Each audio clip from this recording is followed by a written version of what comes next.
Agora nós vamos ver o capítulo 2 do princípio divino, a queda do homem, que, em outras palavras, a queda do homem significa a perda do ideal da criação de Deus. Então, no princípio da criação, nós vimos o ideal de Deus, onde o homem deveria viver em completa harmonia, em completa felicidade junto com Deus. Então, o homem foi criado para viver sentindo alegria junto com Deus, também vivendo unido entre si, mas olhando a situação da nossa vida em geral, de toda a humanidade, na verdade, nós percebemos que o homem não está realizando isso, estamos muito longe disso. E o motivo porque está muito longe desse ideal de Deus é porque aconteceu a queda do homem. Então, nesse capítulo 2, nós estudaremos os detalhes da queda do homem. Qual a consequência, qual foi a motivação, o processo da queda, a raiz do pecado e etc. O homem, sem exceção, tem a direção da mente original, que inclina-se a repelir o mal e a procurar o bem. Então, a primeira parte que nós vamos analisar é a situação do homem. A nossa situação hoje, do ser humano, é essa. Nós temos a direção da mente original, que leva para realizar boas ações, para fazer o bem. E essa direção, essa força da mente original surge quando nós nos colocamos na posição de objeto para com Deus, na posição de sujeito, e fazemos a ação de receber com Deus. Então surge essa força da mente original. Só que, por outro lado, o homem também está fazendo a ação de receber com outro sujeito que está produzindo uma força má. Então, às vezes o homem é direcionado pela força da mente original, às vezes é direcionado pela força da mente má. Então, às vezes ele faz coisas que ele realmente não quer fazer. Então, esse sujeito da mente má é conhecido como Satanás. Então, a situação do homem decaído é assim. Às vezes faz a ação dar e receber com Deus e segue a direção da mente original e faz o bem. E às vezes faz a ação dar e receber com Satanás, se colocando na posição de objeto para com Satanás, e surge a força má. E isso leva o homem para a realização do mal. E muitas vezes, como já disse, ele acaba fazendo coisas que ele realmente não queria fazer. Então, nós temos que conhecer. Quando nós falamos sobre Satanás, que é o que está produzindo essa força má, que está desviando o homem do seu plano original de Deus, que está atrapalhando o homem a viver em harmonia com Deus, nós temos que conhecer a verdadeira natureza de Satanás. Também nós temos que conhecer a origem de Satanás, como ele surgiu. Também a motivação e o processo da queda e o resultado da queda. Então, este capítulo da queda do homem vai tratar especificamente dessas questões: a natureza, a origem, a motivação e o processo da queda e o resultado da queda. Então, a seção 1, nós iremos ver sobre a raiz do pecado. A raiz do pecado quer dizer qual foi o primeiro pecado, o pai de todos os pecados, ou seja, qual foi o primeiro pecado que surgiu e a partir dele o homem mergulhou nessa situação de pecado que vive até os dias de hoje. Então, primeiramente, a raiz do pecado. Na Bíblia está dizendo que no Jardim do Éden tinha Adão e Eva, tinha a árvore da vida, a árvore da ciência do bem e do mal. Na árvore da ciência do bem e do mal tinha um fruto, que é o fruto da ciência do bem e do mal. E tinha a serpente. A serpente pegou o fruto, tentou Eva a comer o fruto, e Eva comeu o fruto, desobedecendo Deus. E depois Eva pegou esse fruto e deu para Adão comer também. E Adão comeu o fruto, desobedecendo Deus. E dessa forma começou o primeiro pecado. Essa desobediência do homem comendo o fruto da árvore da ciência do bem e do mal. Então, a primeira parte que nós vamos estudar na queda do homem é se este fruto que causou todo este problema, o resultado de todo este mundo pecaminoso que nós vivemos hoje, foi resultado deste fruto. Então, o primeiro ponto que nós vamos esclarecer é se este fruto foi literal ou se foi simbólico. Na passagem de João 16:25, Jesus disse que muitas coisas, está na Bíblia de forma simbólica. Então, será que esse fruto é simbólico ou será que esse fruto é literal? A árvore da vida e a árvore da ciência do bem e do mal. Então, primeiro vamos ver sobre o fruto, Será que o fruto foi um fruto literal? Foi um fruto comestível, uma maçã, por exemplo, ou qualquer fruto? Vamos ver algumas evidências sobre isso. Primeiro, como poderia Deus, o Pai do homem, fazer um fruto tão tentador e colocar esse fruto tão nocivo, tão perigoso, em um local onde seus filhos pudessem facilmente alcançar? Nós vimos no princípio da criação que Deus é um pai de amor. Deus é um pai que tem mais amor para os seus filhos do que qualquer um de nós, como seres humanos decaídos. Lá em Gênesis 3:6, na Bíblia, está dizendo que a fruta era boa para se comer e era agradável aos olhos. Então, como Deus, um pai de amor, colocaria um fruto tão tentador e tão perigoso no lugar que seus filhos pudessem facilmente alcançar? Quando nós lemos na Bíblia, em Mateus 15:11, também Jesus explicou que o que contamina o homem não é o que entra na boca, mas o que sai da boca. Isto é o que contamina o homem. Então aquilo que se come não leva o homem a cair. Aquilo que a pessoa come não faz com que ela caia. 3. O pecado original é transmitido de geração em geração através da linhagem de sangue. Aquilo que se come também não se pode transmitir através da linhagem de sangue. Então, nós herdamos o pecado original através da hereditariedade. Nossos antepassados humanos comeram aquele fruto e isso foi passando de geração a geração e chega até cada um de nós. Quando tivermos nossos filhos, transmite para nossos filhos também. Então, aquilo que se come não se transmite de geração em geração, não se transmite pela linhagem de sangue. Algumas pessoas podem pensar que talvez foi um teste para a obediência do homem, que Deus tenha criado o fruto e colocado e dado o mandamento de não comer. Mas nós devemos perguntar mais uma vez, como Deus, como um pai de amor, poderia dar um teste tão impiedoso que poderia causar a morte de seus filhos? Como Deus teria coragem de dar um teste para seus filhos unicamente por curiosidade, somente para descobrir se seus filhos obedecem ou não, ou seja, só por mera curiosidade, e esse teste poderia causar a morte de seus filhos. Também Deus não faria um teste dessa forma para Adão e Eva, para seus filhos. 5. Adão e Eva sabiam que iriam morrer, porque Deus lhes havia dito. E eles não estavam passando fome. Na Bíblia fala que tinha muitos frutos no jardim, então eles não estavam passando fome. Mesmo assim, eles comeram daquele fruto. E eles sabiam que iria morrer, ou seja, arriscando as suas vidas, eles comeram daquele fruto. Nós temos que entender que não é por qualquer coisa que o ser humano arrisca a sua vida. Não é muitas coisas que o homem consegue arriscar a sua vida. Principalmente para comer uma guloseima, para comer um fruto. Imagina uma pessoa que gosta muito de bolo de chocolate. Ela ama bolo de chocolate. Aí você coloca um bolo de chocolate e fala, olha, esse bolo de chocolate está envenenado. No momento que você comer, você vai morrer. Quer dizer, você explicou para a pessoa, né? Por mais que a pessoa adora, ama chocolate, mesmo que ela esteja passando fome, a pessoa consegue resistir, porque dá mais valor à sua vida do que algo comestível. Então, algo comestível, o homem jamais sacrificaria a sua vida por causa de algo comestível. Então, este fruto deve ter sido algo tão extraordinariamente estimulante e tão ardentemente desejado que nem o medo da morte os impediu de comer. Então nós chegamos a uma conclusão depois desses 5 pontos, essas 5 evidências, de que o fruto foi simbólico. Então aquele fruto que causou a queda do ser humano não foi uma maçã, ou seja, não foi um fruto literal, mas foi um fruto simbólico. Então o que a Bíblia queria simbolizar com esse fruto? Nós temos que descobrir se é algo simbólico, causou tamanho problema. O que simboliza isso? O que era o fruto da árvore da ciência do bem e do mal? Antes de analisarmos o que era o fruto, nós temos que descobrir o que eram as árvores que estavam lá. A árvore da vida e a árvore da ciência do bem e do mal. A Bíblia fala que o fruto estava justamente na árvore da ciência do bem e do mal. Então agora nós estudaremos sobre a árvore da vida e a árvore da ciência do bem e do mal. Qual que era a esperança do homem decaído até hoje? A esperança do homem decaído é aperfeiçoar a árvore da vida ou alcançar a árvore da vida, chegar até a árvore da vida. Como que nós podemos saber isso? Podemos saber através da Bíblia, quando nós lemos em Provérbios 13:12, está escrito lá, a esperança demorada enfraquece o coração, mas o desejo chegado é a árvore da vida. Então, as pessoas da idade do Antigo Testamento, de acordo com Provérbios 13:12, tinham a sua última esperança na árvore da vida, estavam aguardando, esperando alcançar, chegar até essa árvore da vida. Não só as pessoas do Antigo Testamento, mas as pessoas do Novo Testamento também.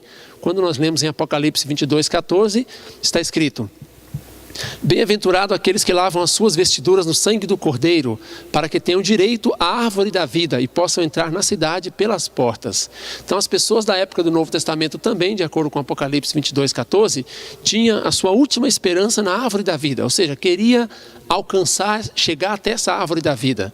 Então depois que Adão e Eva caiu, depois que aconteceu a queda de Adão, a esperança de toda a humanidade, do Antigo Testamento, do Novo Testamento, até os dias de hoje, é alcançar essa árvore da vida, mesmo que seja uma esperança inconsciente, mas ela foi bem expressada aqui pelas 2 passagens na Bíblia, tanto do Antigo quanto do Novo Testamento, que a esperança última é esta árvore da vida. Então nós devemos perguntar, o que Adão queria antes da queda? Qual que era a última esperança de Adão antes da queda? Nós vimos que a última esperança do homem era a árvore da vida. Nós podemos perceber também que a última esperança de Adão antes da queda também era alcançar a árvore da vida. Por quê? Porque na Bíblia está dizendo que no dia que Adão e Eva caiu, Deus colocou querubins com espada de fogo para impedir a chegada de Adão até a árvore da vida. Ou seja, por causa da queda, Adão ficou impossibilitado de alcançar esta famosa árvore da vida. E a partir daí passou a ser a última esperança de todo homem decaído alcançar essa árvore da vida. Então era algo que Adão também estava procurando. Então o que é a árvore da vida? A árvore da vida é a esperança de Adão imaturo que estava crescendo para chegar até o aperfeiçoamento. Lembrando das 3 grandes bênçãos, Deus falou para Adão: crescei, multiplicai e dominai. Tudo que Adão queria era fazer essas 3 grandes bênçãos de Deus. Estava caminhando para a realização da primeira bênção de Deus, que é a perfeição individual, depois perfeição familiar e perfeição no domínio sobre a criação.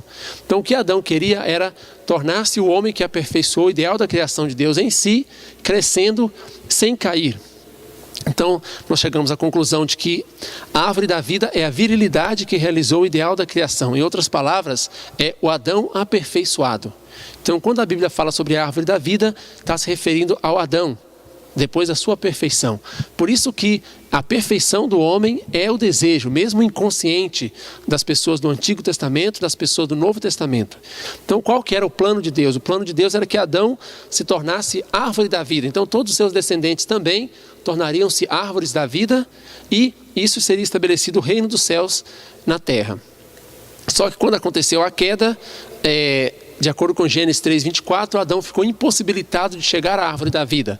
Naquela passagem que fala que Deus colocou querubins com espada de fogo para impedir Adão de chegar até a árvore da vida, para proteger o caminho da árvore da vida. Então ficou impossibilitado de alcançar a árvore da vida, por isso seus descendentes também não se tornaram árvores da vida. Então o pecado original surgiu depois da queda e Adão não conseguiu se tornar a árvore da vida por causa do pecado original. Então o ser humano não consegue restaurar a árvore da vida sozinho. A humanidade, nenhuma pessoa da humanidade conseguiu tornar-se árvore da vida, uma pessoa aperfeiçoada. E não consegue fazer isso sozinho, precisa alguém. É preciso vir alguém, um homem aperfeiçoado, o homem que veio como esta árvore da vida, e esse homem aperfeiçoado deve enxertar toda a humanidade em si. Na Bíblia muitas vezes fala, o homem tem que ser enxertado.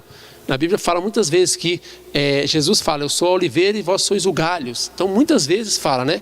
Eu sou a oliveira verdadeira, vós sois as oliveiras selvagens. Está dando esses exemplos, né, de que o homem deve se enxertar no homem aperfeiçoado. Enxertando no homem aperfeiçoado vai se limpar e vai tornar-se árvores da vida também, igual esse homem aperfeiçoado. A pessoa que veio na posição dessa árvore da vida foi Jesus. Então aquela espera, né, que as pessoas do Antigo Testamento estavam aguardando, que está escrito lá em Provérbios 13:12, a esperança demorada enfraquece o coração, mas o desejo chegado é a árvore da vida. Essa árvore da vida é Jesus, que as pessoas do Antigo Testamento estavam aguardando, para que pudessem se enxertar nele e tornar também árvores da vida. Só que quando Jesus veio, esse enxerto que a humanidade fez em Jesus foi somente espiritual. As pessoas somente puderam tornar-se árvores da vida, somente abriu o caminho para as pessoas tornarem árvore da vida no plano espiritual. Então é preciso acontecer a segunda vinda, né?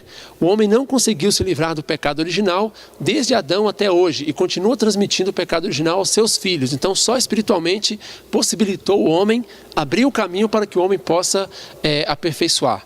Mas continua transmitindo o pecado original para os seus filhos. Então é preciso acontecer a segunda vinda. Quando acontecer a segunda vinda de Jesus, será o Senhor do segundo advento. Virá para se tornar árvore da vida, transformar toda a humanidade em árvores da vida, através de enxertar a Ele, tanto fisicamente quanto espiritualmente. Então essa árvore da vida é algo desejável por toda a humanidade, inclusive as pessoas do Novo Testamento. Jesus deve vir de novo como a árvore da vida na terra. Os homens do Novo Testamento esperam por esta árvore da vida, que está escrito lá em Apocalipse 22:14, né? Bem-aventurados que lavam suas vestiduras no sangue do Cordeiro, porque eles terão direito à árvore da vida. Essa árvore da vida que as pessoas do Novo Testamento esperam é o Senhor do segundo advento, ou seja, o retorno de Cristo para poder enxertar a humanidade como árvore da vida. Então a finalidade da providência da restauração de Deus, da salvação de Deus, é transformar aquela árvore da vida que foi perdida por Adão lá no Jardim do Éden, naquela árvore da vida que está falando, que nós estamos aguardando, que está dizendo lá em Apocalipse 22:14. Essa é a finalidade da providência na salvação de Deus. Então, a árvore da vida é o símbolo de Adão aperfeiçoado. Também não era uma árvore literal, mas sim uma árvore simbólica. Quando na Bíblia fala que tinha a árvore da vida, junto da árvore da vida tinha a árvore da ciência do bem e do mal. Sabendo que Adão é a árvore da vida, quem estava junto com Adão era Eva. Então a árvore da ciência do bem e do mal, que continha o fruto, é a mulher que realizou o ideal da criação, em outras palavras, é o símbolo de Eva. Então Deus simbolizou na Bíblia Adão e Eva como sendo as duas árvores. Por que Deus falaria somente de duas árvores, sendo que existiam tantas árvores no jardim? Por que Ele escolheria falar só, olha, tem duas árvores, da vida e também da ciência do bem e do mal? Não estava falando de árvores literais, estava falando de simbolicamente, estava falando sobre Adão e Eva. Repetindo, mais uma vez, tem passagem de João 16:25, onde Jesus falou que muitas partes na Bíblia está escrito por símbolo, por parábolas. No caso do fruto, é uma dessas partes que nós já mostramos. As duas árvores também está simbolizando Adão e Eva. Então, quando nós descobrirmos o que significa a árvore, nós podemos descobrir o que significa o fruto. Só que na Bíblia também está dizendo que além de Adão e Eva, do fruto, também tinha uma serpente lá no Jardim do Éden. Então, qual que é o verdadeiro caráter da serpente? Ou seja, a serpente foi que causou toda a queda de Adão e Eva, essa destruição do mundo, Então, qual que é o verdadeiro caráter da serpente? Será que essa serpente é simbólica ou será que é literal? A serpente que tentou Eva a pecar, está escrito lá em Gênesis 3, 4, 5. O que significa essa serpente? Nós vamos ver algumas características. Essa serpente podia conversar com o homem, porque ela chegou e falou claramente para Eva que ela poderia comer do fruto. Essa serpente causou a queda do homem, que é um ser espiritual. Ela tinha tanta capacidade que causou a queda do homem, conseguiu enganar o homem e levá-lo até a sua queda. A serpente também conhecia a intenção de Deus, ela estava numa posição que podia saber o mandamento de Deus, porque quando ela falou para Eva, ela não estava com dúvida, ela fez uma pergunta, mas uma pergunta afirmando. Ela falou, é verdade que Deus falou que você não pode comer? Quer dizer, ela sabia claramente que Deus havia impedido Adão e Eva de comer o fruto, proibido Adão e Eva de comer. Então, esses pontos levam-nos a entender que essa serpente era um ser espiritual. Somente um ser espiritual tem essas capacidades de conversar com o homem, causar a queda do homem, ou seja, dominar o homem, e tem a posição de está numa posição que pode conhecer, saber essa intenção de Deus. Não pode ser uma simples serpente animal, uma simples cobra, Essa serpente também estava vivendo no céu. Quando falamos céu, estamos falando do mundo espiritual, como nós estudamos na seção 6 do princípio da criação. Na Apocalipse 12:9 está dizendo, a serpente chamada Diabo e Satanás, que engana todo mundo, ele foi precipitado na terra. Precipitado na terra quer dizer que ele foi jogado para a terra. Então ele morava no céu, vivia no céu, ou seja, vivia no mundo espiritual. A serpente também é chamada de Diabo e Satanás, como está escrito aqui na mesma passagem, Apocalipse 12:9. A serpente foi chamada de Diabo e Satanás. Então não é que a serpente, tinha Satanás, Satanás entrou na serpente. A Bíblia está falando que a própria serpente é o diabo, é Satanás. Então não são dois seres, a serpente é o próprio Satanás, como está dizendo, A serpente chamada de Diabo e Satanás, que foi jogada na terra com seus anjos. Então, Satanás é um ser físico ou é um ser espiritual? É um ser espiritual. Satanás é um ser espiritual que está existindo desde o início do universo, desde a queda do homem, ele já está existindo. E então essa serpente também é um ser espiritual. Porque a própria serpente é o próprio Satanás, como a Bíblia está dizendo em Apocalipse 12:9. Então essa serpente é um ser espiritual, não é uma cobra literalmente. A cobra não teria toda essa capacidade que nós mostramos agora, Então nós temos que perguntar, para poder descobrir o verdadeiro caráter da serpente. Qual é o ser dotado de tais características? Todas aquelas 5 pontos que nós colocamos. Conhece a vontade de Deus, pode falar com o homem, tudo mais. Então qual ser possui essas características? Foi criado por Deus, é um ser espiritual, podia conversar com o homem, podia conhecer a vontade de Deus, estava no céu, ou seja, no mundo espiritual, e consegue dominar a alma humana transcendendo tempo e espaço. Quer dizer, pessoa que nasceu 100 milhões de anos atrás, Satanás já dominava essa pessoa. A pessoa que vive hoje na terra, Satanás domina também. Quer dizer, independente do tempo, Satanás está dominando as pessoas. Essa serpente está dominando as pessoas. Qual é o tempo de uma vida física de uma cobra? Com certeza é muito pequeno, bem menor do que a vida física do próprio ser humano. Então, não tem como ser uma cobra literalmente. Então, qual ser possui todas essas características? Nós podemos chegar num entendimento de que não existe nenhum outro ser a não ser um anjo. Então, quando a Bíblia fala serpente, é um termo figurado que a Bíblia usou para referir-se a um anjo. Então, a serpente, a verdadeira natureza da serpente é um anjo. Quando nós comparamos essas duas passagens na Bíblia, de Isaías 14:12 e também Apocalipse 12:9, nós podemos descobrir mais detalhes. Qual é esse anjo que a Bíblia está falando, né? Isaías 14:12 está dizendo assim: como caíste do céu, ó Lúcifer, filho da alva, como foste cortado por terra, tu que debilitava as nações. Está falando, né, que como Lúcifer foi jogado na terra, ele que debilitava as nações, tinha certo poder, né, de dominar algo. E quando nós lemos Apocalipse 12:9, está dizendo que foi precipitado o grande dragão, a antiga serpente, chamada de Diabo e Satanás. Então, está falando da serpente, essa passagem está falando simbolicamente, e essa de cima está falando literalmente o que aconteceu. As duas estão falando do mesmo episódio, quando Satanás foi precipitado na terra, jogado na terra depois da queda. Então, aqui nós podemos entender claramente que essa serpente foi o anjo Lúcifer, na verdade, o arcanjo Lúcifer. Porque Lúcifer tem a posição de arcanjo, ele é um líder de anjo.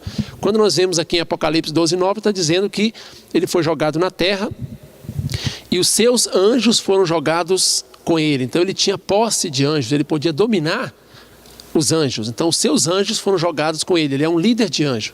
Então essa serpente é o arcanjo Lúcifer, que depois da queda tornou-se Satanás. Nós podemos entender isso, né? Por que a Bíblia comparou então o arcanjo Lúcifer com uma serpente? Comparou o anjo com uma serpente. São dois motivos. Primeiro, a língua da serpente é dividida em dois. Significa um ser que profere duas coisas com uma só língua e vive uma dupla vida com um só coração. O arcanjo Lúcifer fez isso, né? Também significa, a serpente é o símbolo. A serpente, né, enrola o seu corpo em volta de sua presa e depois a devora. Então isso quer dizer que é o símbolo daquele ser que induz os outros a sacrificarem-se em benefício de si mesmo. Nós vamos ver depois no processo e motivação da queda que o arcanjo Lúcifer fez claramente isso com Adão e Eva. Proferiu mentira, falou de uma verdade misturada com uma mentira e depois foi induzindo Adão e Eva até que eles caíram. Então por isso a Bíblia comparou o arcanjo Lúcifer com essa serpente. A queda do anjo e a queda do homem. Então nós sabemos, a serpente foi o anjo, na verdade o arcanjo Lúcifer. Então qual foi o tipo de pecado que ele cometeu? Será que ele pegou a maçã, o fruto, e deu para Eva comer? Mas nós já vimos que o fruto também foi fruto simbólico. Então qual foi o crime, qual foi o pecado que esse anjo cometeu?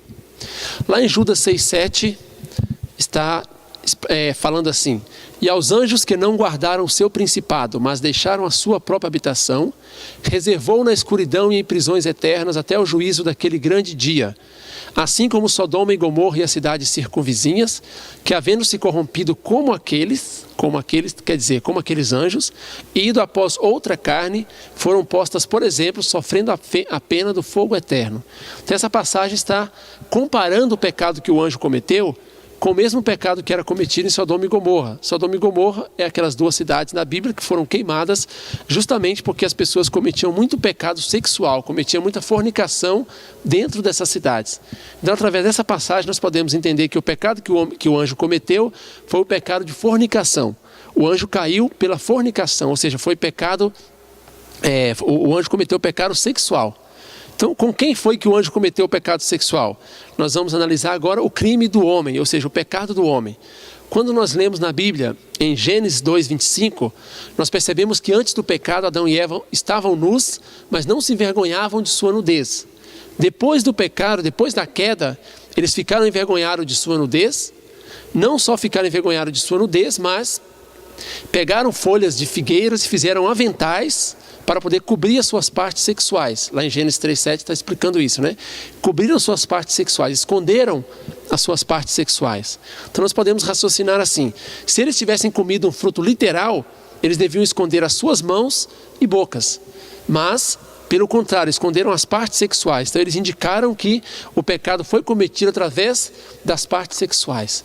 Na Bíblia está dizendo que o homem tem essa tendência de esconder a área da transgressão. O homem, normalmente, ele esconde aquilo que ele cometeu um crime. Por exemplo, imagine que alguém comete um crime com uma arma. Ele quer esconder a sua arma. Já é da natureza do homem esconder aquilo que ele tem vergonha, aquilo que cometeu o pecado. Então Adão e Eva esconderam as partes sexuais, indicando que o seu crime também foi cometido através das partes sexuais. Então o homem também caiu por causa da fornicação, por causa do pecado sexual. Então houve um ato de adultério entre o anjo e o homem. Houve um ato de adulteração do amor entre o anjo e o homem. Então o anjo tentou o homem e caiu. Tanto o anjo quanto o homem caíram por causa da fornicação. Houve um ato de adultério entre o anjo e o homem. Qual foi o resultado desse ato de adultério entre o anjo e o homem? Nós podemos ver pelas passagens da Bíblia de João 8,44, onde Jesus fala assim: vós tende por pai ao diabo e quereis satisfazer o desejo de vosso pai. Então, esse anjo que depois se tornou Satanás, acabou se tornando o pai da humanidade.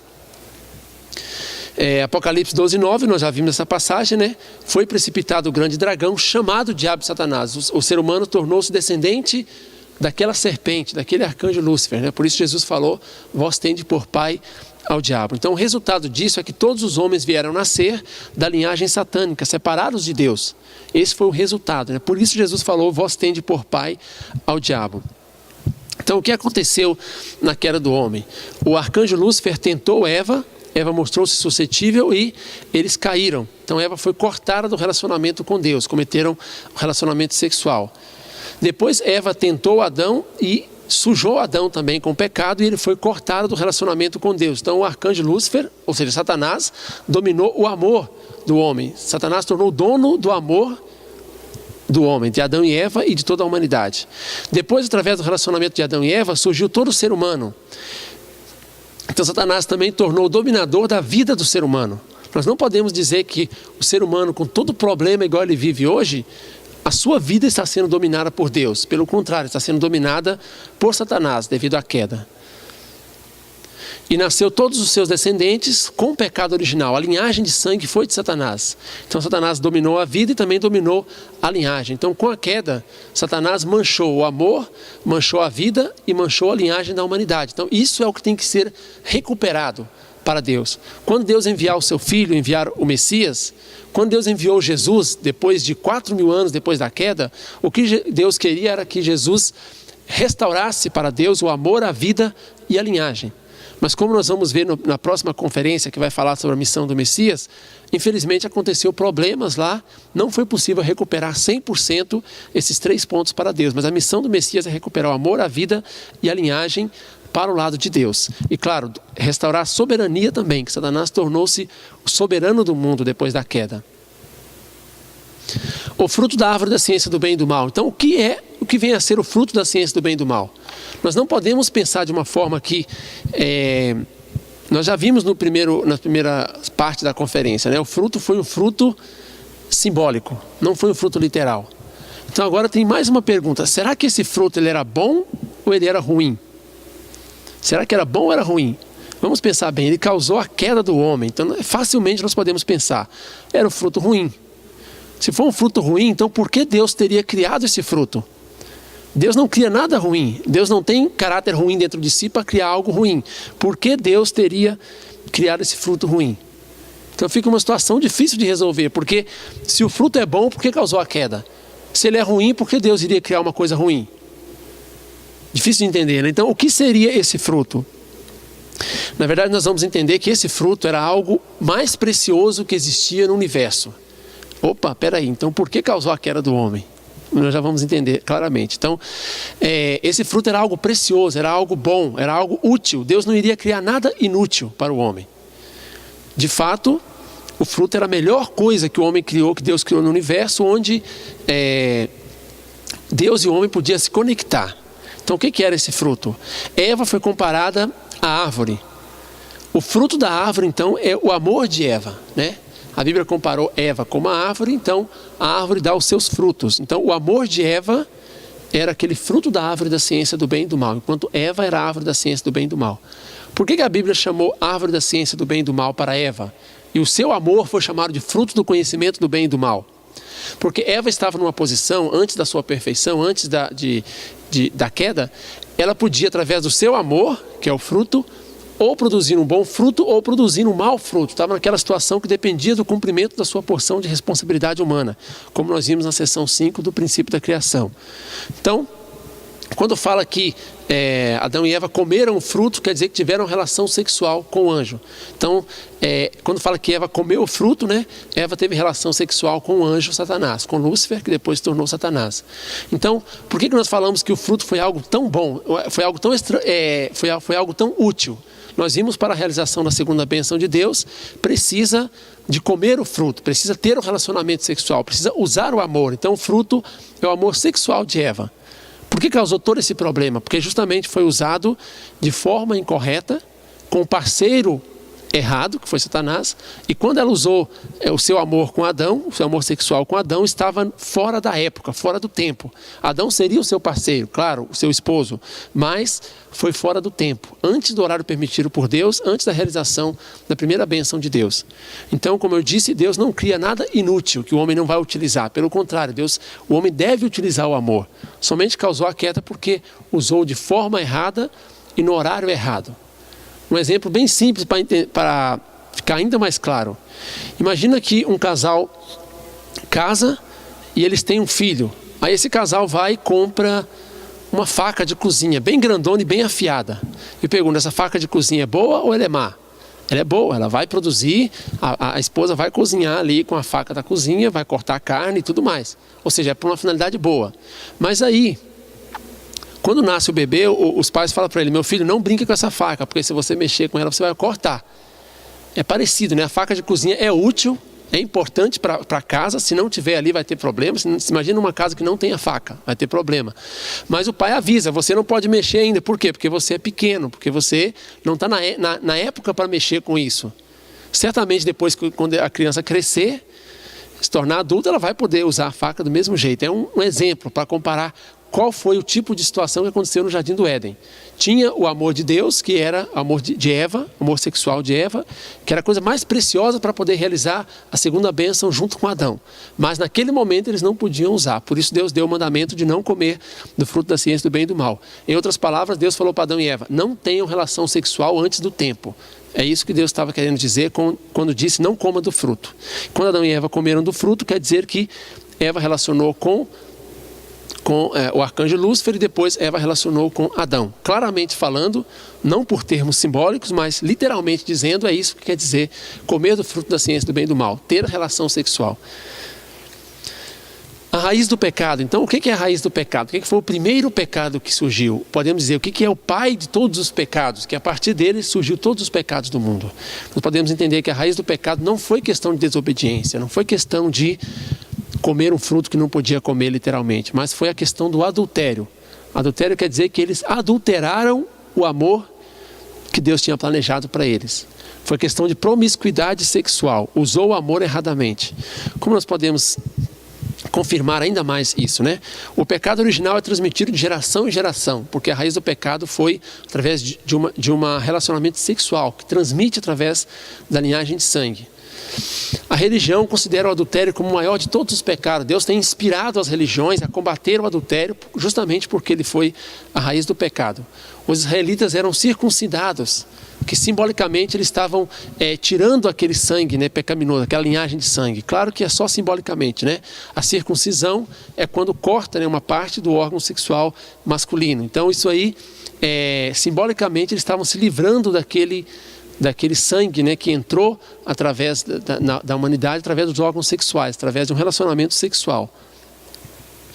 A queda de numerosas nações, heróis e patriotas também foi por causa do adultério, porque o impulso de cometer o adultério está funcionando na mente do homem sem que ele tenha conhecimento disso.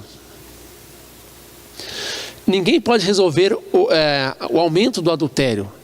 Por mais que nós incentivamos a ética, a moralidade, religião, educação, economia, sistema social, nós podemos melhorar tudo isso e vai resolver muitos problemas, mas o adultério sempre vai estar aumentando. Quando acontece o desenvolvimento da civilização, a vida fica mais fácil, mais indolente, isso somente aumenta o adultério. Então, tudo isso mostra que o adultério foi a raiz do pecado. Então, o que é a raiz do pecado? Não foi porque Adão e Eva comeram fruto literalmente, mas sim porque tiveram uma relação sexual ilícita, ou seja, errada, com o anjo. Primeiro Eva teve relacionamento com o anjo e depois Eva teve relacionamento com Adão, antes da época, antes do tempo. Para realizar o mundo ideal é preciso exterminar a raiz do pecado. O Senhor, o segundo advento, deve ser a pessoa que pode resolver isto perfeitamente. Quando ocorrer a volta de Cristo, deve resolver essa questão da raiz do pecado, que é o adultério. Seção 2. A motivação e o processo da queda. Nós sabemos que na queda teve envolvimento do anjo, de Eva e depois Adão. Qual foi a criação do anjo, sua missão e seu relacionamento com o homem? Nós podemos perceber que antes de criar qualquer coisa, Deus criou o mundo angélico. Então o mundo angélico foi criado antes de criar qualquer coisa. Lá na Bíblia, em Gênesis 1:26, quando fala assim, façamos o homem à nossa imagem e semelhança, está usando o plural. Usando o plural não significa, como muitos teólogos interpretaram até agora, que Deus está falando numa posição de trindade, Pai, Filho e Espírito Santo. Na verdade, plural porque os anjos também estavam envolvidos nisso, incluindo os anjos. Então os anjos ajudaram Deus a criar toda a sua criação e também ajudou Deus a criar o próprio homem.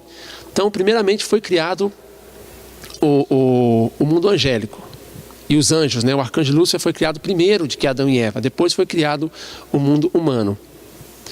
Deus criou os anjos como servos, para que eles pudessem auxiliar na criação de Deus e para que pudessem auxiliar na sua providência. Lá em Hebreus 1:14 está escrito assim, não são porventura todos eles espíritos ministradores enviados para servir a favor daqueles que hão de herdar a salvação? Então está mostrando que os anjos foram criados para poder servir ao homem e a Deus. Lá em Apocalipse 22:9, o anjo chama a si mesmo de servo. Então o que era o plano original de Deus? A posição original. Deus como pai, o homem como filho e dono, e o servo e os anjos como servo. Então o homem deveria dominar os anjos. Lá em Gênesis 1:28, quando fala a terceira bênção, dominai, incluindo dominar os próprios anjos também nessa terceira bênção. 1 Coríntios 6:3 mostra que o homem tem autoridade para julgar os anjos. Então o que aconteceu com a queda? O homem perdeu essa posição de filho de Deus e passou a ser homem decaído, que é dominado pelo anjo, dominado por Satanás. Então nós entendemos já a situação do anjo. O anjo tinha a posição de servo com relação ao homem. Foi criado para ter essa função. Então agora vamos ver como aconteceu a queda física e a queda espiritual. Como foi a motivação da queda física, o processo, e a motivação e o processo da queda espiritual. Nós vimos pelo princípio da criação que o homem foi criado em carne e em espírito, né? Em corpo físico e espírito. A queda também aconteceu no espírito e no corpo físico. Quando o anjo Lúcifer, o arcanjo Lúcifer relacionou com Eva, isso foi somente no nível espiritual. O espírito de Lúcifer e o espírito de Eva relacionaram sexualmente. Isso foi a queda espiritual. Depois, quando Eva tentou Adão e relacionou com ele, foi uma relação tanto física quanto espiritual. Essa foi chamada queda física, foi consumada com o corpo físico. Então nós vamos entender agora os detalhes de cada uma das quedas, a motivação, o processo, como aconteceu. Primeiro a queda espiritual, quando Lúcifer tentou e relacionou sexualmente com Eva. Primeiro Deus criou o mundo angélico, como nós já vimos, e Lúcifer tinha uma posição de arcanjo, era líder desses anjos. Essa posição de arcanjo lhe dava direito de monopolizar, de ser o mediador e o canal de bênção para os anjos, para o mundo angélico. Ele recebia esse amor de Deus, essa posição. Depois Deus criou Adão e Eva como o último ser da criação, seu tesouro principal, seus filhos. E Deus deu mais amor para Adão e Eva. Então os anjos tinham a posição de servo, Lúcifer a posição de servo, Adão e Eva na posição de filho. Então Deus deu amor de qualidade de filho para Adão e Eva. Muito diferente da qualidade de amor de servo. Então nesse momento Lúcifer sentiu o amor diminuído, ele sentiu que era injusto, ele sentiu ciúme. Ele sentiu, por que Deus tem que dar mais amor para Adão e Eva do que para mim? Ele sentiu esse amor diminuído e ele queria resolver isso por si mesmo, né? Então o que Lúcifer fez? Lúcifer queria manter a mesma posição para os seres humanos, por isso ele tentou Eva, ele queria ser o monopolizador, mediador e canal de bênção para os seres humanos também. Em outras palavras, ele queria que Adão e Eva tivessem sido criados aqui, embaixo do seu domínio. Só que o plano de Deus não era esse, o plano de Deus era diferente. Os anjos, justamente para poder servir Adão e Eva. Então, para servir Adão e Eva e todos os seres humanos, né? Então Lúcifer sentiu o amor diminuído. Por isso ele começou a tentar Eva para que Eva pudesse submeter a ele, e com isso ele pudesse manter essa posição de amor também na sociedade humana, ser o dominador da sociedade humana, diferentemente do que Deus tinha planejado para ele. Então essa foi a motivação da queda espiritual. Lúcifer queria manter a mesma posição que ele tinha com os anjos, queria manter para com Adão e Eva também, queria dominar Adão e Eva também. Quando Lúcifer tentou Eva, Eva mostrou-se suscetível, Eva correspondeu a essa tentação de Lúcifer, então Lúcifer atreveu-se a seduzir Eva mesmo com o risco de sua vida. Depois Lúcifer, vendo que Eva se mostrava muito bela aos olhos de Lúcifer, porque Eva recebia amor diretamente de Deus, então Lúcifer, além de querer dominar Eva para manter a posição de amor que ele tinha na sociedade, no mundo dos anjos, ele também queria manter essa posição para o reino humano, queria que Eva submetesse a ele, estivesse abaixo do seu domínio. Mas além disso, tinha um outro sentimento também. Lúcifer começou a sentir amor para com Eva, começou a gostar, começou a apaixonar-se por Eva, só que isso era um amor falso, porque Eva mostrava-se muito bela aos olhos de Lúcifer, porque estava recebendo amor diretamente de Deus. Então Lúcifer também desejou excessivamente relacionar sexualmente com Eva. Por outro lado, Eva fez relacionamento recíproco com isso, porque Eva desejou abrir os olhos como os olhos de Deus. Lúcifer prometeu para Eva: no dia que você relacionar sexualmente comigo, você vai abrir os seus olhos da mesma forma que Deus, conhecendo o bem e o mal. Então Eva também desejou isso. Nesse momento Eva estava se desviando daquela palavra que Deus havia falado para não comer do fruto da ciência do bem e do mal. Então depois que Lúcifer tentou Eva, Eva correspondeu a essa tentação, tiveram relação sexual através da ação de dar e receber. A força do amor falso que foi produzida ali era uma força do amor que levou a Eva a relacionar sexualmente com Lúcifer, desviando assim do plano de Deus. Então primeiro Lúcifer fez relacionamento recíproco, tentou, Eva mostrou suscetível e aconteceu a queda, né? Tiveram relacionamento ilícito de amor espiritual. Ou seja, foi espiritualmente. O arcanjo Lúcifer, que só tem espírito, relacionou com o corpo espiritual de Eva. Como nós vimos na seção 6, o homem tem o seu corpo espiritual, que ele também tem os seus 5 sentidos espirituais. Todas as sensações sentidas, experimentadas no mundo físico, pode ser sentida perfeitamente também no mundo espiritual. Então essa foi a queda espiritual. Depois que aconteceu a queda espiritual, Eva teve 2 sentimentos. Um foi o sentimento de medo devido ao pecado que ela tinha cometido, e outro, ela realmente adquiriu sabedoria. Ela percebeu que Lúcifer jamais seria o seu esposo e que Adão é que seria o seu esposo no princípio. Então ela ficou com medo devido ao pecado que ela tinha feito, e também percebeu que Adão seria o seu esposo. Até então, Adão e Eva era tão puro, tão inocente, que nem sabia que os dois iriam relacionar sexualmente depois, nem tinha planos de formar aquela família, de tornar um casal. Depois que eles aperfeiçoassem, Deus iria chegar e dar a notícia, dar a surpresa para eles: olha, agora vocês têm que formar um casal. Ela nem sabia, mas depois que ela relacionou com Lúcifer, ela realmente adquiriu certa maturidade, herdou algumas coisas, alguns elementos de Lúcifer, através da relação sexual, e ela soube que Adão seria o seu esposo. Então o que Eva fez foi procurar Adão para poder resolver aquele medo que ela estava tendo, aquela angústia. Então aconteceu a queda física. Como que foi a queda física? Eva seduziu Adão da mesma forma que o arcanjo havia tentado, porque ela queria livrar-se do medo. Essa foi a motivação da queda física. Ela queria livrar-se daquele medo que ela estava sentindo depois de ter relacionado sexualmente com o arcanjo Lúcifer. Então ela procurou seduzir Adão também. Então Eva seduziu Adão, tentou Adão da mesma maneira como o arcanjo havia tentado, usando as mesmas artimanhas, também enganando Adão, que nem sabia sobre que Eva seria sua esposa no futuro. Mas Eva já tinha descoberto isso depois que ela relacionou sexualmente com Lúcifer. Então Eva tentou Adão, Adão mostrou-se suscetível, Adão se mostrava muito belo também aos olhos de Eva, porque Adão estava recebendo amor diretamente de Deus. Então Eva sentiu estimulação de amor para com Adão, da mesma forma que Lúcifer sentiu por ela, e ela tentou Adão.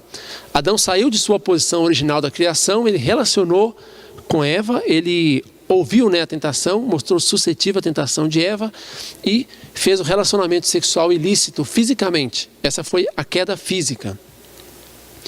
Se Adão não tivesse caído, restaurar somente Eva teria sido mais fácil, mas até Adão caiu e multiplicaram a sociedade humana decaída até os dias de hoje. Então esse foi o processo e a motivação da queda física, onde Adão e Eva relacionaram sexualmente, e também da queda espiritual, onde Lúcifer e Eva relacionaram sexualmente no nível espiritual.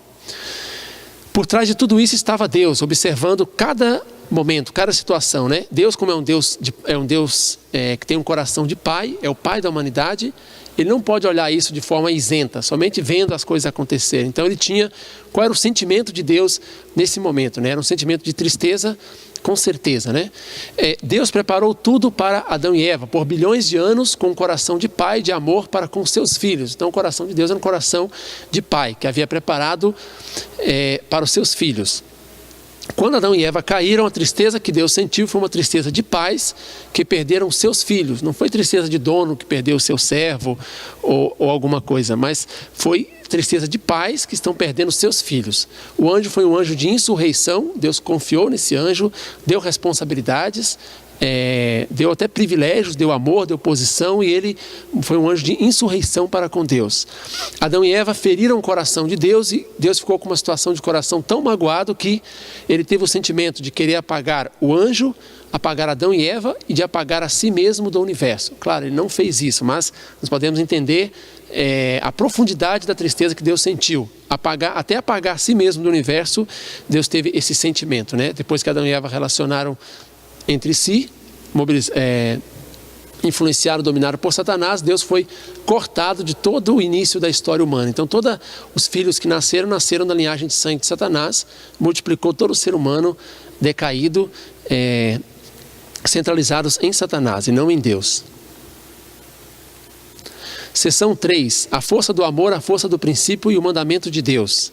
A queda do homem considerada do ponto de vista da força do amor e da força do princípio. O que vai mostrar, resumidamente, nesse tópico? É que algumas pessoas podem interpretar assim: Adão e Eva, o homem, eles tinham liberdade para escolher se queriam cair ou não. Então vai explicar aí que não era bem assim. Por que Adão e Eva caíram? Vamos perceber que foi por causa da força do amor fora do princípio que foi produzida. A força do amor é mais forte do que a força do princípio. O homem, no estágio imaturo, podia cair por causa da força do amor fora do princípio. Aqui tem um exemplo de um trem e do trilho, comparando o trilho com o princípio de Deus e o trem com o homem. Se não tiver problema nem no trem, nem nos trilhos, eles vão ficar encaixados um no outro perfeitamente, sem nenhum problema. Mas se por acaso vier uma força externa maior e chocar com esse trem, essa força externa pode tirar esse trem dos trilhos. Então o homem também, ele foi criado para viver exatamente de acordo com o princípio de Deus. Ele tinha toda a liberdade para poder conduzir-se pelo princípio de Deus, realizando as 3 grandes bênçãos e tudo mais. Então a força do amor veio como essa força externa, a força do amor fora do princípio, e isso tirou o homem do princípio de Deus, chocou com o homem. Então, de certa forma, podemos interpretar assim: o homem foi obrigado a sair do princípio depois que a força do amor fora do princípio foi produzida. Então nós devemos perguntar: por que Deus criou de modo que a força do amor fosse mais forte do que a força do princípio? Por que Deus fez assim? Por que ele não, prevendo que talvez poderia acontecer, ele não fez o princípio mais forte do que o amor? Então, mesmo que a força do amor chocasse com o homem, ele não sairia do princípio, ele permaneceria lá. Então o motivo por que Deus fez a força do amor mais forte do que a força do princípio é porque Deus queria dominar o homem pelo amor. Por isso ele fez o poder do amor mais forte que o princípio. Se Deus tivesse feito o poder do amor mais fraco do que o princípio, o homem se ocuparia mais com o princípio do que com o amor de Deus. Ele iria relacionar mais com os princípios, com as leis de Deus, do que com o próprio amor de Deus. Por outro lado, o amor é a fonte da vida e da felicidade do homem. Para o homem realizar a segunda bênção, né, de homem e mulher se realizarem em Deus, multiplica os filhos, é preciso o amor entre o homem e a mulher, entre os pais e filho, também com Deus. Então Deus queria dominar o homem pelo amor, não pela lei, não pelo princípio. Por isso ele fez o amor mais forte do que O amor mais forte do que o princípio. Só que quando Adão e Eva desobedeceram o mandamento de Deus, eles entraram num relacionamento recíproco com o anjo, fizeram a ação dar e receber com Satanás, então, porque não cumpriram a sua responsabilidade, a força do amor falso foi produzida. E essa força do amor falso produzida tirou Adão e Eva do princípio. Então eles não tinham liberdade para escolher, quero cair ou quero permanecer sem cair, quero pecar ou quero não pecar. Na verdade, eles tinham a responsabilidade de não permitir que essa força do amor fora do princípio fosse criada, porque o arcanjo sozinho não poderia produzir essa força por si mesmo. Por mais que ele tivesse apaixonado por Eva, sozinho ele não conseguiria produzir essa força do amor fora do princípio. Mas quando ele começou a relacionar com Eva, começou, vamos dizer facilmente, começou a conversar com Eva, seduzir Eva, quando ela respondeu a isso, começou a fazer a ação dar e receber. Essa ação dar e receber produziu a força do amor fora do princípio. Aí o homem ficou em risco. O arcanjo usou essa força do amor e o homem saiu dos princípios de Deus. A finalidade de Deus ter dado o mandamento ao homem. Por que Deus deu o mandamento só para o homem e não deu para o arcanjo? É simples o motivo. Ele procurou exaltar a dignidade e o qualificativo do homem para que ele pudesse dominar até mesmo o arcanjo da posição de filho de Deus. Então Deus queria exaltar a dignidade do homem. Deus queria que o homem fosse destaque na criação em relação a toda a criação, inclusive com relação ao próprio anjo. Por isso foi que ele deu a responsabilidade só para o homem e não a deu para o arcanjo. Então, por quanto tempo esse mandamento de não comer seria necessário? Qual o período em que esse mandamento de Deus de não comer do fruto era necessário? Será que o mandamento de não comer do fruto teria sido necessário para sempre? Podemos perceber que não. Quando nós vimos as 3 grandes bênçãos de Deus, podemos perceber que para realizar completamente a segunda bênção de Deus, é preciso que eles relacionem sexualmente para multiplicar os seus filhos. Então esse mandamento de não come era necessário somente no período de sua imaturidade. Enquanto eles não tivessem realizado a primeira bênção de Deus, então esse mandamento era necessário para eles, né? Depois que eles tivessem aperfeiçoado, o próprio Deus iria falar, agora vocês devem tornar uma família, formar um casal, e para isso, para multiplicar filhos, precisava relacionar sexualmente. Então só no período de sua imaturidade. Seção 4, o resultado da queda humana. Satanás e o homem decaído.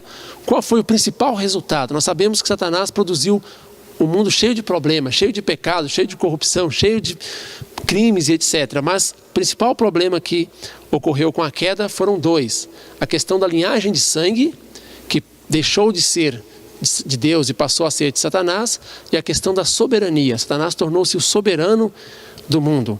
Então a linhagem de sangue nós podemos ver através da Bíblia, João 8,44, onde Jesus falou, vós tende por pai ao diabo. Então mostrou que o pai da humanidade passou a ser Satanás. Quer dizer, a linhagem de sangue era de Satanás. Para ser pai e filho tem que ter a linhagem de sangue, né? Então mostrou isso. Também em Mateus 3,7, João Batista chamou as pessoas de raças de víboras, quer dizer, descendentes daquela serpente que é Satanás. Também em Mateus 12:34, Jesus também chamou de raças de víboras, descendentes daquela serpente, né? Mateus 23:33, Jesus falou mais uma vez, serpente, raças de víboras, como escapareis da condenação do inferno? E Romanos 8:23 mostra mais uma vez que o homem não está na posição de filho de Deus. Está escrito lá, né? E não só a criação, mas nós mesmos que temos as primícias do Espírito, também gememos em nós mesmos, esperando a adoção como filhos. Romanos está falando que nós estamos aguardando sermos adotados por Deus. Então não estamos na posição de filhos de Deus. Também a soberania. Satanás tornou-se o dominador por direito do mundo, né? Porque ele começou a linhagem de sangue da humanidade, ele começou a humanidade. Então João 12:31 fala que Satanás é o príncipe deste mundo. 2 Coríntios 4:4 chama Satanás de Deus deste mundo. Romanos 8:19 fala, porque a ardente expectativa da criatura espera a manifestação dos filhos de Deus, espera que o homem volte a ser mais uma vez filho de Deus. Como outro resultado da queda surgiu o pecado. O que vem a ser o pecado?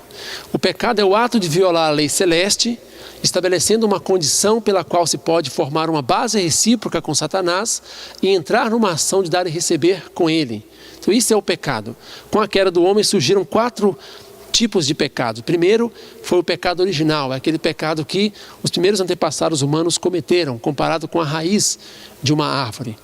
O segundo é o pecado hereditário, é o pecado que nós herdamos dos nossos antepassados. Na própria Bíblia fala que o pecado dos pais será visitado até a terceira, quarta geração dos seus descendentes, dos seus filhos. Esse é o pecado hereditário, comparado ao tronco da árvore. Também tem o pecado coletivo, esse é o pecado comparado aos galhos da árvore. É aquele pecado que mesmo que a pessoa não cometeu sozinha, mas se ela faz parte daquele grupo que cometeu o pecado, ela também paga por aquele pecado. Por exemplo, foram os soldados romanos que pregaram Jesus na cruz, mas todo o povo judeu acabou pagando esse preço, por ter crucificado Jesus. Esse é um exemplo de pecado coletivo. E por último tem um pecado individual, é comparado às folhas da árvore, é aquele pecado que cada pessoa comete por si mesmo. Além do pecado, a queda do homem também trouxe para a humanidade a natureza decaída. A natureza decaída é questão de costume, é aquilo que está antecedendo ao pecado. Primeiro a pessoa sente a vontade, aquela natureza, aquele costume de fazer o pecado. Depois ele vai lá e faz o ato, de fato. Então isso aí se torna um pecado. Então o que é a natureza decaída? São 4 coisas que aconteceu na queda do homem e que isso se tornou a base de todo costume errado, todo costume ruim que a humanidade adquiriu a partir daí. Então a primeira natureza decaída que foi cometida na queda do homem foi: não consegue tomar o ponto de vista de Deus em amar os outros. O arcanjo Lúcifer não conseguiu olhar Adão e Eva, tomar o mesmo ponto de vista de Deus para poder amar Adão e Eva. Enquanto Deus estava considerando Adão e Eva como o seu tesouro máximo da sua criação, seu filho precioso, Lúcifer estava vendo Adão e Eva como seus inimigos, aquele que veio para tomar a sua posição. Então ele não estava olhando para Adão e Eva da forma que Deus estava olhando. Não estava sentindo a mesma alegria que Deus sentia com relação a Adão e Eva. Então, em outras palavras, Lúcifer foi egoísta. Ele não tomou o ponto de vista de Deus, mas sim tomou seu próprio ponto de vista, procurando beneficiar somente a si mesmo. Então a humanidade herdou essa natureza. As pessoas sentem isso também. Às vezes nós não conseguimos sentir, por exemplo, felicidade com a felicidade de outra pessoa. Enquanto uma pessoa está vendo alguém fazendo coisa boa, aí tem pessoa que sente ciúme e muitas outras características que o ser humano herdou vêm dessa primeira natureza decaída de não tomar o ponto de vista de Deus em amar os outros. A segunda natureza decaída é sair de sua própria posição. O arcanjo Lúcifer também tinha a posição de servo, deveria ter se mantido na posição de servo com relação a Deus, também com relação a Adão e Eva, para cumprir a sua finalidade, mantendo a sua identidade original pela qual ele foi criado.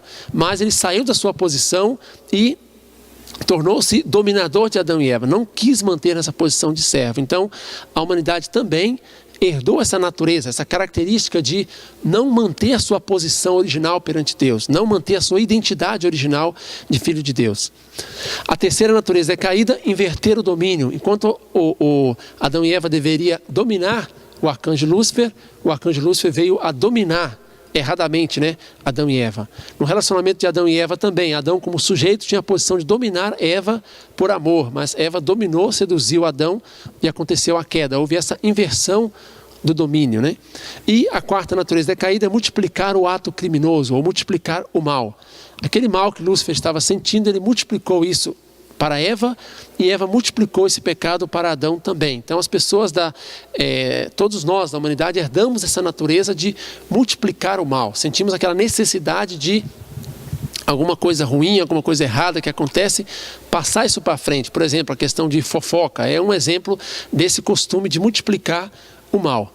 Então essas são as 4 categorias da natureza decaída que o homem herdou devido à queda do homem. Então nós terminamos aqui agora a conferência da queda do homem. Muito obrigado.